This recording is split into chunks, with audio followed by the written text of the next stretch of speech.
Students, मैं अमरनाथ झा आपके लिए कक्षा 9th का मैथमेटिक्स का चैप्टर 1 नंबर सिस्टम के ऑब्जेक्टिव टाइप क्वेश्चन लेकर के उपस्थित हूँ। ऐसे वन में इस तरह के ऑब्जेक्टिव सवाल आपके बहुत फायदेमंद हो सकते हैं, तो आप आइए देखें, प्रश्न को समझें और करने का प्रयास करें, सीखने का प्रयास करें। आइए प्रश्न को देखें। यहाँ पे पहला सवाल है, फाइंड द वैल्यू ऑफ, इसका मान ज्ञात करना है। तो आइए वैल्यू देखें कैसा होगा। कैसे हम, ये देखिए थर्ड रूट ऑफ 216 है, यानी ये जो है इसको हम लिख सकते हैं, ये ये थर्ड रूट है। और थर्ड रूट के लिए हम ऐसे भी लिख सकते हैं 216 और का पावर 1/3 और माइनस ये 125 का पावर 1/3। और इसको सॉल्व करने पे देखिए 216 है तो ये 6 का क्यूब होता है ये, और इसको 1/3 से मल्टीप्लाई करेंगे, माइनस ये 5 का क्यूब होता है और फिर उसको 1/3 से मल्टीप्लाई करेंगे, ये 3 से 3 कट जाएगा, आपका आएगा 6 - 5 इक्वल टू 1। तो इसका आंसर आएगा 1। नेक्स्ट सवाल देखते हैं। नेक्स्ट सवाल देखते हैं। यहाँ देखिए कई बार ये सवाल, इस तरह के सवाल देखते ही बच्चे घबरा जाते हैं, कितने रूट आ गए। तो इसको यदि सॉल्व करा जाए तो पहले देखिए, यदि बारी बारी से इसको हटाया जाए तो आप लिखेंगे थर्ड रूट ऑफ 4 है और 2 का पावर 2 तो है ही, और ये रूट यदि हटाए, पहला रूट हटाए तो ये हो जाएगा 1/3। ठीक है। और फिर यदि दूसरा रूट हटाएंगे तो ये हो जाएगा 2 का पावर 2, और इसको अब इंटू 1/3 हो जाएगा, और इसको यदि हटाते तो ये 1/4। इसको सॉल्व करने पे आता है 2 का पावर 2/3 और इंटू 1/4। तो ये 2 से 2 2 जा 4, यानी 2 का पावर 1/6। ठीक है, 2 का पावर 1/6 इसका सही आंसर है, यानी ये इसका आंसर है। यानी हम फॉर्मूला पढ़े हुए हैं, ए का पावर m, फिर n बराबर होता है a का पावर mn। और यदि ऐसे दिया हो a का पावर m, a का रूट m दिया हुआ, तो इसका मतलब हुआ a का पावर 1/m। ठीक है, यहाँ पे इस दोनों का यूज हुआ है। नेक्स्ट सवाल देखते हैं। अगला सवाल है, व्हेन 15√15, यानी उसको डिवाइड करना है 3√3 से, यानी 15√15 अपॉन में 3√15। तो 3 5 जा 15, और ये रूट के सॉरी यहाँ पे √3 था, 3√3, इससे ये कट जाएगा अंदर में। यानी इसको फिर से देखें, यहाँ पे दिया हुआ है 15√15 और 3√3। ऐसा करें जो कि ये बाहर वाला है, तो बाहर ये रूट से बाहर वाला है, तो इसको तो ऐसे ये यहाँ पे 5 हो गया 5, और ये रूट के अंदर दोनों को रख लें, क्योंकि ये भी 1/2 है और ये भी 1/2 है, तो ये रूट के अंदर कर ले। तो √15 और √3 है, तो 3 5 जा 15, तो ये हो जाएगा आपका 5√5।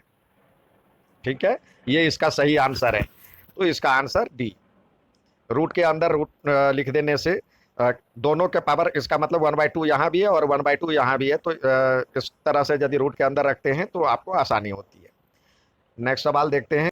अगला सवाल है, पाई कैसी संख्या है? रैशनल नंबर, यानी परमेय संख्या, irrational number, both of them. तो पाई क्या होता है? पाई एक इरेशनल नंबर होता है। आप कहेंगे पाई की वैल्यू 22/7 या 3.14, ये लग अप्रोक्सीमेटली है ये सारे। ठीक है, इसका सही आंसर ये नहीं है, ये लगभग में मान है, ये इरेशनल नंबर होता है। पाई एक अपरिमेय संख्या होता है। नेक्स्ट देखते हैं, जीरो किस प्रकार की संख्या है? जीरो रैशनल नंबर किसे कहते हैं? परमेय संख्या किसे कहते हैं? जिसे p/q के रूप में लिखा जाता है, तो जीरो को 0/1 लिखा जा सकता है, तो ये परमेय संख्या है। प्राकृतिक संख्या 1 से शुरू होता है, तो ये तो प्राकृतिक संख्या होगा, यानी पूर्ण संख्या 0 से शुरू होता है, यानी रैशनल भी है और होल भी है। तो बोथ a एंड 3। इस तरह के सवाल को ध्यानपूर्वक देखें और फिर करें। ठीक है, जल्दबाजी में यहाँ ये भी आप लगा देते और आगे आप देखते नहीं, तो ये सही आंसर इसका ये है, आप सही नंबर से वंचित रह जाते। नेक्स्ट सवाल देखते हैं। Sum of two rational number is always दो परिमेय संख्याओं का जोड़, यानी 2/3 और 1/3 को जोड़ेंगे तो फ्रैक्शन में ही आएगा, या फ्रैक्शन में आए या पी बाई क्यू के रूप में लिखा जा सकता है। तो ये रैशनल दो परिमेय संख्याओं का जोड़ हमेशा परिमेय ही होता है। दो परिमेय संख्या का घटाव भी परिमेय संख्या होता है। दो परिमेय संख्या का गुणा भी परिमेय संख्या होता है। दो परिमेय संख्या का भाग में दिक्कत हो जाता है, क्योंकि जीरो भी एक परिमेय संख्या है। किसी संख्या को 3/2 को डिवाइड बाय 0 करेंगे तो यहाँ पे अपरिभाषित हो जाता है। तो यहाँ पे भाग में थोड़ी सी प्रॉब्लम है। तो बाकी सारे जमा घटा गुणा ये तीनों परिमेय संख्या होगा, और भाग भी होगा जीरो को छोड़ करके। नॉन जीरो जो होगा उससे भाग भी करने पे परिमेय संख्या ही होता है। नेक्स्ट सवाल देखते हैं। अब अगला है sum of two irrational number is always, दो अपरिमेय संख्याओं का जोड़ क्या होगा? दो अपरिमेय संख्याओं का जोड़ भी अपरिमेय संख्या ही होता है। ठीक है, नेक्स्ट देखते हैं। दो अपरिमेय संख्याओं का जोड़ हमेशा अपरिमेय संख्या। दो अपरिमेय संख्याओं का सब्सट्रैक्शन क्या होगा? दो अपरिमेय संख्याओं का सब्सट्रैक्शन भी अपरिमेय संख्या ही होगा। यदि पूरी तरह से सेम नंबर हो तो वहां पे कट भी सकता है। तो दो अपरिमेय संख्याओं का ज्यादातर अपरिमेय संख्या ही होता है। और लेकिन 3√3 माइनस √3 यदि समान हो, यदि एक पॉजिटिव और एक नेगेटिव और दोनों अपरिमेय संख्या हो, तो समान घातांक समान अपरिमेय संख्या जो होगा वो उसका यदि दोनों का डिफरेंट साइन हो तो वहां पे परिमेय होगा। ठीक है, अन्यथा अपरिमेय होगा। ठीक है, यहाँ पे 3√3 रहता और 2√3 रहता तो फिर भी यहाँ पे √3 और √3 है, तो ये हो जाता √3। तो आप ज्यादातर इरेशनल ही होता है तो बोथ ऑफ देम लगा सकते हैं, क्योंकि कब वो नियम हर जगह अप्लाई हो तो वहां पे आप अप्लाई कर सकते हैं। यहाँ पे आप को पूछ सकता है जो दो असमान अपरिमेय संख्याओं का घटाव अपरिमेय संख्या ही होगा। दो समान रहे तो वहां पे परिमेय होगा। ठीक है, उसको ध्यान दें। इसी में पूछा जाता है दो अपरिमेय संख्याओं का गुणा। दो अपरिमेय संख्याओं का गुणा भी यदि समान अपरिमेय संख्या से गुणा करना हो तो परिमेय होगा। जैसे 4√2 को √2 से करेंगे तो क्या हो जाएगा 4 और ये 2 8, तो ये परिमेय हो जाएगा। लेकिन ये असमान रहे तो अपरिमेय रहेगा। ठीक है, इन बातों को थोड़ा सा ध्यान रखें। आगे देखते हैं। अब इसमें पूछा जा रहा है इनमें से कौन सा संख्या रैशनल नंबर है, which of these are rational. यहाँ पे देखिए ये 3 से ये काटने पे ये 3/√2 बचता है तो ये अपरिमेय संख्या है। यहाँ √20 और √21 अलग अलग है, माइनस है, तो ये कट जाएगा, ये 3 बचेगा तो ये परिमेय संख्या है। यहाँ पे 2√6 और यहाँ कुछ नहीं है तो 1 है, तो यानी 3√6 हो जाएगा तो ये अपरिमेय है। इसको गुणा करेंगे तो 3√10 हो जाएगा, तो ये रूट से बाहर ये निकल जाएगा, तो ये यानी ये परिमेय संख्या है, बाकी सारे अपरिमेय संख्या है। नेक्स्ट सवाल देखते हैं। इसमें है इस which of the following is are irrational number.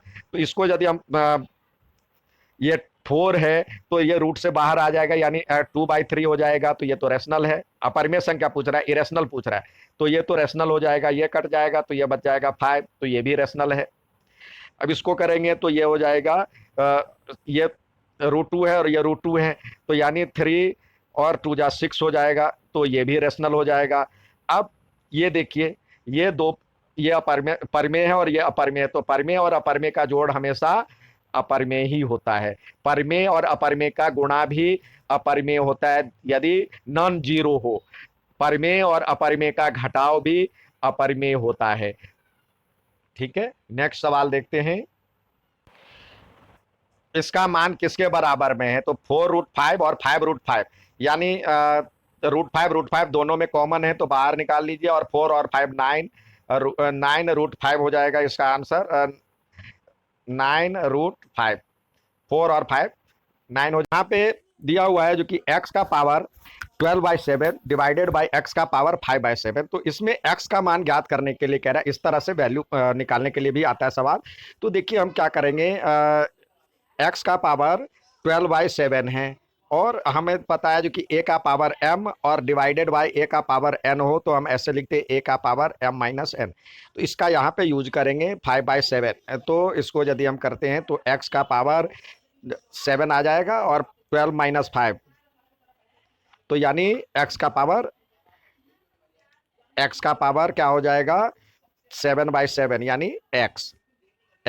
इसका वैल्यू आएगा एक्स। नेक्स्ट सवाल देखते हैं। इसी प्रकार डेसिमल में भी कई बार आता है। तो ये देखिए दिया हुआ है 256 का पावर 0.16 और ये दिया हुआ है 256 का पावर में 0.09। तो हम क्या करेंगे, पहले 256 का पावर ये आपस में प्लस हो जाएगा, 0.16 प्लस 0.09, तो ये हो जाएगा 256 और पावर में ये 16 और 9 25, 0.25। ठीक है। और ये किसका ये देखें ये किसका स्क्वायर होता है, 16 का स्क्वायर है। तो यानी 4 का पावर 4 हो जाएगा, ये 16 इंटू 16 यानी 16 भी 4 का पावर है और इंटू 0.25। तो इसको यदि सॉल्व करेंगे तो 4 का पावर 1 हो जाएगा, यानी 4 हो जाएगा इसका आंसर। नेक्स्ट सवाल देखते हैं। पूछा जाता है जो कि इरेशनल नंबर कैसा होता है, अपरिमेय संख्या कैसा होता है।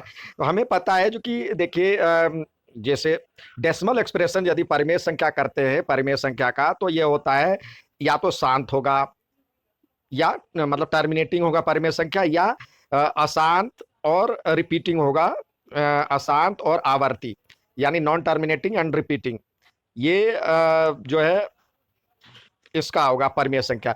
और तीसरा यदि अशांत और अनावर्ती जो होगा वो अपरिमेय संख्या का होगा, यानी non terminating and non repeating अशांत इरेशनल नंबर का ये होगा इसका आंसर। नेक्स्ट सवाल देखते हैं।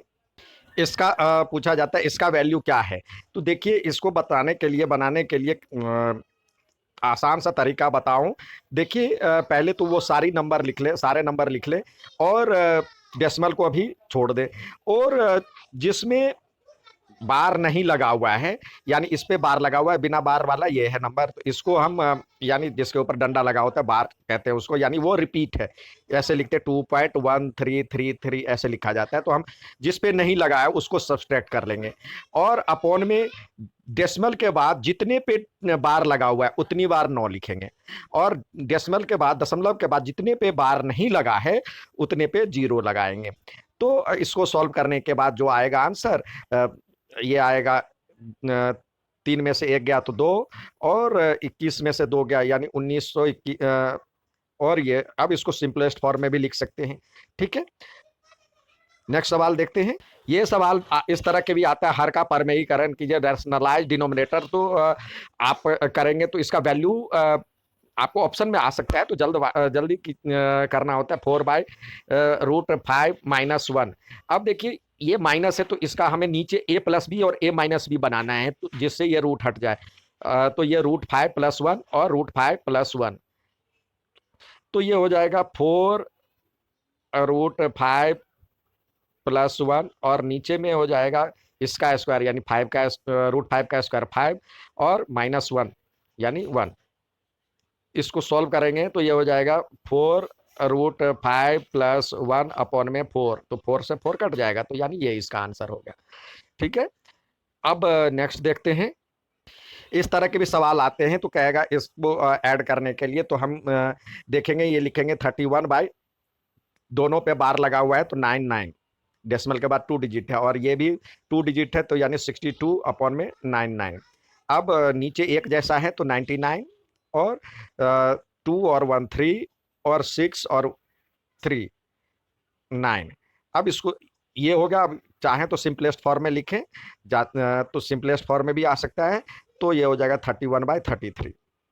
ठीक है। नेक्स्ट देखते हैं। इसी प्रकार इस तरह के भी सवाल आते हैं। x बराबर में ये दिया हुआ और ये बराबर में √5√7 दिया हुआ, तो कह रहा है जो कि इसकी वैल्यू निकालें। तो पहले इससे चलते हैं।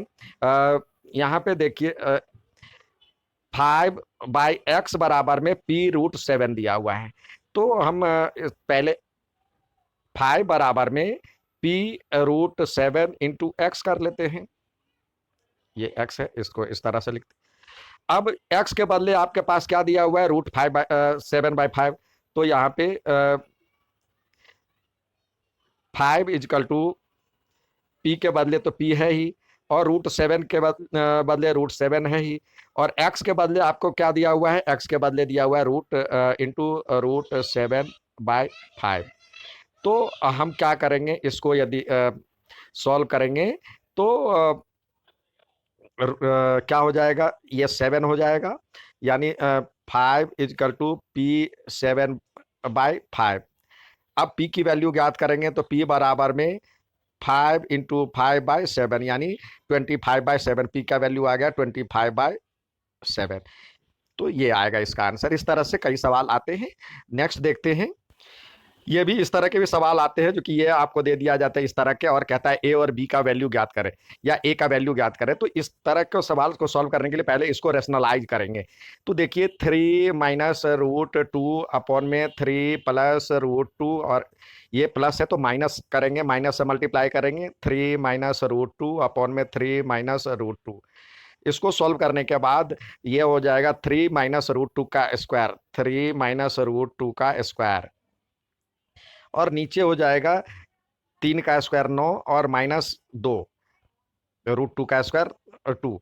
तो इसको सॉल्व करेंगे, 3 का स्क्वायर 9 और -2 √2 होता है, तो 2 रूट मतलब 2ab होता है, तो 2 3 जा 6 √2, 6 √2, 2 3 जा 6 √2, और यहाँ पे आएगा आपके पास प्लस 2 √2 का स्क्वायर 2 अपॉन में 7।